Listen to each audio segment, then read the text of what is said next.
Donc là, bah, on est au tour 2. Donc il y a déjà eu quelques gars qui sont partis du côté sauvageon avec des tests de panique que j'ai pu faire grâce au tableau politique, hein, qui permet vraiment d'améliorer aussi le combat en fait, hein, l'affrontement des armées. Donc les sauvageons ont bien avancé. Bon, Lannister aussi, hein. Donc sauvageons ont pris 2 objectifs, bon, mais ils vont scorer à la fin du tour. Lannister ici, voilà, même s'il y a un chariot qui arrive. Donc Kevan, grâce à sa capacité, a fait une charge. Donc on a remplacé l'effet de la couronne et donc il a chargé sur le mammouth. Il a été blessé, d'où les cœurs. Et donc là, donc les sauvageons ont joué une carte pour avancer une unité. Ça c'était au tour précédent. Hein. Quand tu as avancé, en réponse à ton attaque. Voilà, en réponse à l'attaque de charge. Donc ils ont fait un mouvement gratuit. Mouvement gratuit pour se rapprocher des arbalèteries. Et début tour 2, il y a eu un cri de guerre de l'unité avec Tormund, mais qui a échoué. Donc le cri de guerre permet de mettre des tokens, comme on peut voir là. Donc là, ce tour d'avance, ça avait fonctionné. Donc c'est des tokens qui vont permettre de modifier des résultats de dés.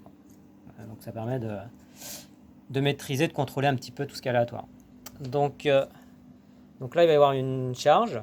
Donc l'unité, donc tu actives l'unité, hein, c'est ça? C'est ça, oui. Et disciple des os. Ouais. Disciple des os. Pour charger le métrier, donc pour charger, on mesure. Donc, mais comme tu actives l'unité, avant que tu fasses la charge, voilà, je joue une carte tactique, Subjugation of Power.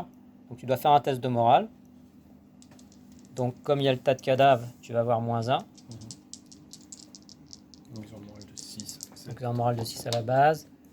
6, 7, là ça rate. Donc ça veut dire que j'attache pour ce tour cette carte. Donc ça c'est vraiment le jeu des Lannister, hein, d'un petit peu gêner l'adversaire. Donc là il ne pourra pas jouer ses cartes tactiques sur son unité, ni même jouer les capacités de cette unité, quoi. Voilà. Donc ensuite tu jettes effectivement pour la charge. Ok. Voilà, donc là ça veut dire qu'il avance de 6 plus 6, mais bon, il n'y a pas besoin d'autant pour me charger. Donc, hop, contact. Donc on se met en contact. Donc là, il n'a pas le choix, parce que j'ai des unités sur les côtés.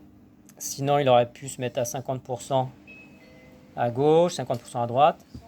Mais donc là, il est obligé d'être au centre. Et comme il a franchi le tas de cadavres, il n'aura pas la relance des dés d'attaque. Donc là, il va lancer ses dés d'attaque pour me toucher. 7D à 3+. Donc voilà, c'est 7D 3+. Donc ça, c'est des données qui sont sur la carte de l'unité. Donc 3+. Donc là, ça fait 5 réussites. 5 touches que tu dois défendre. Donc, 5 touches, je dois défendre. Donc moi, je regarde ma capacité de défense. Donc sur les arbalétriers, donc c'est du 4+, c'est le petit bouclier. Donc drapeau là c'est plus test de morale. Donc je jette. Donc pas mal de réussite, hein, puisque j'ai qu'un mort. Mais à partir du moment où j'ai une blessure, je dois faire un test de panique. Donc on a dit sur du 7. Est-ce que j'ai le tas de cadavres aussi à portée, à courte portée? Donc voilà, donc là je suis dedans. Donc je dois lancer le dé de panique. Donc là c'est 2 dés plus 1. Un dé, le dé blanc qui va jusqu'à 1, 2 ou 3 blessures. Hein. Voilà, donc là 5. Voilà, ça, je rate. Donc ça veut dire que j'ai 3 gars qui s'en vont. Donc voilà, il ne me reste plus que ces unités-là. Bon, j'ai oublié de jouer une carte, tant pis, mais j'en joue une autre. Donc une fois qu'une unité a effectué, l'unité ennemie a complété son action d'attaque, tu deviens vulnérable et paniqué. D'accord. Donc voilà, je vais traiter les tokens. Donc voilà, donc vous avez vu donc un tour de jeu où à la fois, voilà, il y a des jets pour charger. Il y a des cartes qu'on peut jouer, il y a des pions donc là qui vont servir bah, par la suite hein, pour faire relancer ses réussites. Donc voilà.